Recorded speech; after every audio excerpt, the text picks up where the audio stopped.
बहुत बड़ा नियम है जागृति सर, होश में रहना बहुत बड़ा नियम। तो चीन में एक आदमी था किसी गांव में, उसके पास एक बड़ा नायाब घोड़ा था, बहुत नायाब, मतलब हवा से ज्यादा स्पीड थी घोड़े की। तो उस देश के राजा ने उस आदमी को बुलाया, कहा तुम अपना घोड़ा मुझे दे दो, तुमको मैं मुंह मांगी कीमत दूंगा। उस आदमी ने कहा कि सरकार घोड़ा तो ना बेचेंगे। अरे लोगों ने समझाया कि पागल हो, तुम क्या करोगे घोड़े का, और इतना पैसा राजा तुमको दे रहा, बेच दो। अरे उसने कहा यार तुम लोग क्यों मेरे पीछे पड़े हो, जाओ अपना काम करो, हम नहीं फायदा ले रहे ना, जाओ। एक दिन क्या हुआ, घोड़ा भाग गया। अब जब घोड़ा भाग गया तो गांव के लोग आए, हंसने लगे, कहीं देखा हम तुमसे पहले ही कहते थे, तुम समझे नहीं रहते हमारी बात को।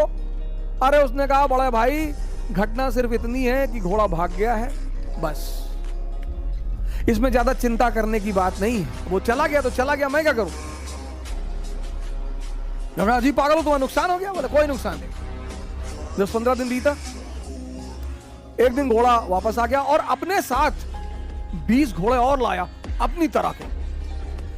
गांव वाले फिर आए, कहीं बेटा तुम बहुत चालाक आदमी हो, तुमको पता था कि कुछ कांड करने गया है, बड़ा बढ़िया यार, तुम तो बड़े फायदे में हो यार, पहले तो अकेले था, अब तो 20 ले आया। उन्होंने कहा यार तुम लोग राय देने क्यों चले आते हो यार बार बार। अरे घोड़ा चला गया था, आ गया, अपने साथ 20 घोड़ा और ले आया, घटना बस इतनी है, इसमें बहुत ज्यादा खुशी होने की कोई बात नहीं। पड़ोसी राज्य ने उस राज्य पर हमला कर दिया। अब वो जो 9 घोड़े आए थे, उसमें से एक घोड़े को इस किसान का बेटा ट्रेन कर रहा था, घोड़े से गिरा, उसका दोनों पैर टूट गया। गांव वाले फिर आए कि बड़ा बुरा हुआ यार, बताओ तुम्हारे लड़के का दोनों पैर ही टूट गया। बोले यार तुम लोग शांत नहीं रह सकते हो, अपना निर्णय अपने पास नहीं रख सकते हो। अरे ठीक है यार, पैर टूट गया, देखेंगे, भगवान कुछ करना चाहता होगा, अच्छी बात है, जाने दो। उसी वक्त पड़ोसी राज्य ने इस राज्य पर हमला कर दिया। गांव के जितने भी जवान लड़के थे सब सेना में बुला लिए गए, सिर्फ किसान का बेटा बचा, क्योंकि उसके पैर टूटे हुए थे। इस दुनिया में, खासकर इस देश में 95% लोग उस चीज के बारे में सोचते हैं जो उनके हाथ में है ही नहीं। क्या? फल। सर आपको पता ही नहीं कल क्या होने जा रहा है, तो जब हमें कल का पता ही नहीं तो हम आज में रहें।